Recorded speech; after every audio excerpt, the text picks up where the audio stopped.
do you a video which will give you some basic tips and ideas of the things that you will need to start you in your card making craft. So when you start, it can be a bit daunting. Where do I start? Where do I go? What do I buy? How big should a card be? What style should it be? Well, let me tell you, there's no right or wrong to that. You can make cards that are quite simple.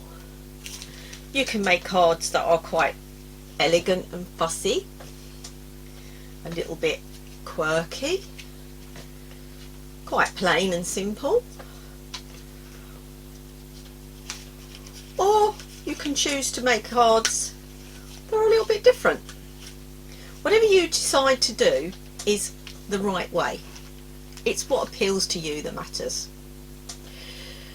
Colours, styles, there's lots of trends, and you will find by going onto a Facebook group or watching YouTube tutorials, you'll find out what the latest colours and styles and trends are. If you're just starting, don't be tempted to go out and try and purchase everything at once. You probably won't need most of it, and you're going to waste a lot of money. So what do you need? Well, this is my advice for starting. Set yourself a budget, make sure you know what you can afford to spend each month, and don't go over it. Make a wish list of items that you really would like or really would need, and avoid buying anything else from other than what's on your list. Ask other crafters, what would they buy? What would they suggest? Where do they get them from? Try things before you buy them. If possible, borrow from friends, or try going to classes and workshops when we're allowed to hold them again. Get a card kit as a first try. They come with everything you need to make a various amount of cards, and often you'll have lots of bits left over, so you will gradually build up a collection of supplies. If you don't have any at all, that's a really good way to start, by joining a club that offers a monthly card kit, or just find a demonstrator, another Stampin' Up demonstrator, or another crafter that can regularly make you a card kit. I can do this for you if you'd like me to and you're in the UK. I have a page dedicated to card kits, and I will put a link to that below this item. Card making is great fun, and it's extremely therapeutic. You get lost for hours, and it's a really good use of me time. Once you have all your basics, you are set to go and create wonderful things. It can be expensive to get started, but with a few good tools, you'll gradually build up as your budget allows. Ask for craft items for Christmas, birthdays, any other time that you're getting gifts. Lots of stores do an in-store wish list, and so do lots of Stampin' Up demonstrators will offer you a wish list service. I offer this service in the UK, and how it works is you download a wish list from my Purple Pads Crafts page on Facebook, and if you do not have Facebook, you can ask me in the comments below, and I'll happily get in touch with you and send you a wish list. You then get it filled in and emailed back to me or posted back to me, and then you tell your gifters that I have your list, and they then can contact me to find out what they can purchase for you.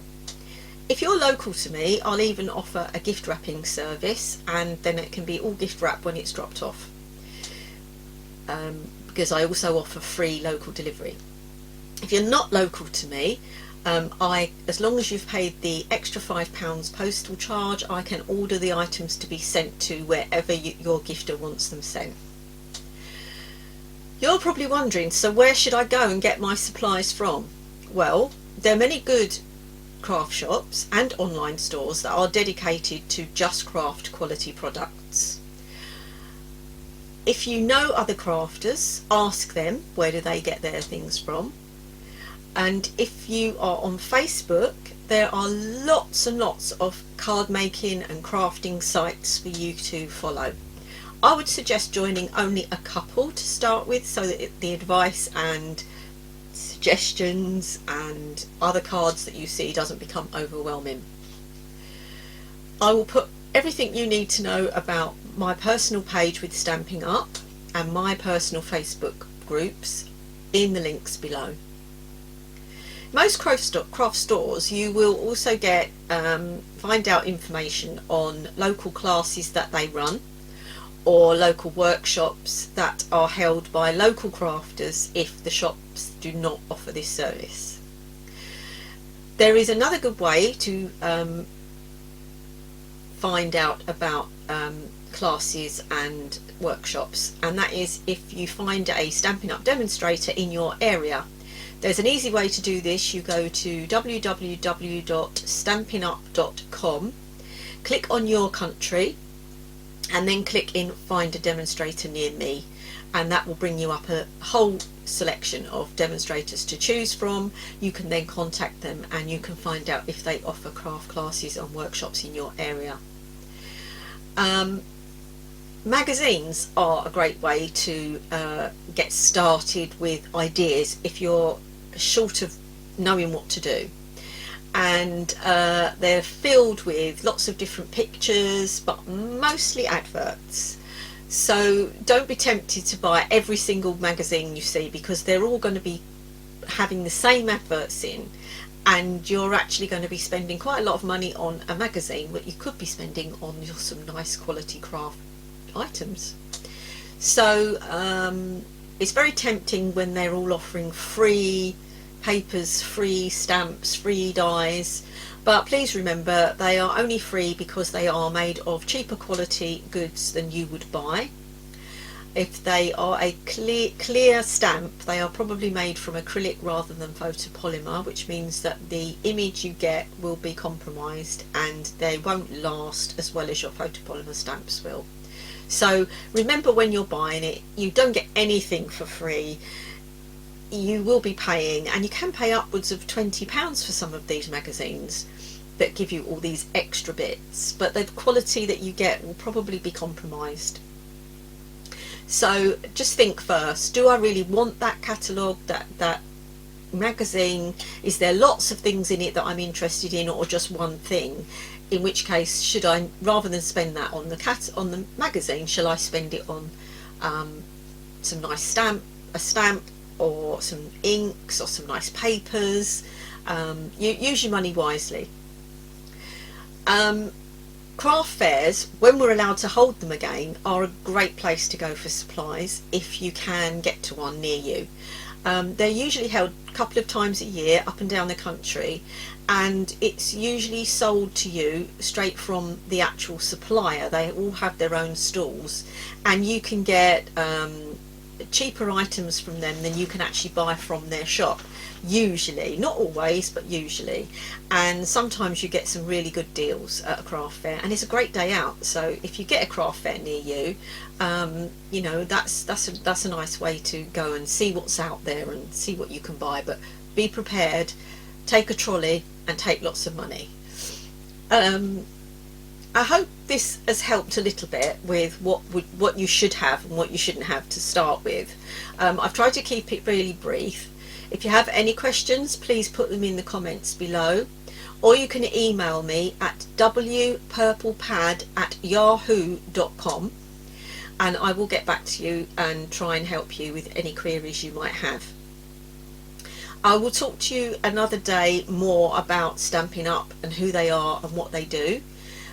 This series of videos is aimed at getting new crafters and crafters who haven't crafted for a while back into the swing, and hopefully saving you some money and time for your craft adventure, because I don't want you to waste money. I want you to enjoy your crafting experience. So if you want to shop with me at Stampin' Up, there will be a link below to my shop. And you will only be able to shop with me if you're in the UK, but if you do, I would be really happy about that, really pleased. And if you'd like to join Stampin' Up as a demonstrator, please contact me or press the join button that you will see on the shop. Okay, next time we will be talking about how to cut your cardstock into your base card shape. This is what a base card is. This is a card that I've completed, and this card can be used this way or this way, and this can be used this way or this way. So I'll be showing you how to cut your card and how to get the most out of your paper to put onto your card. So until next time, bye bye.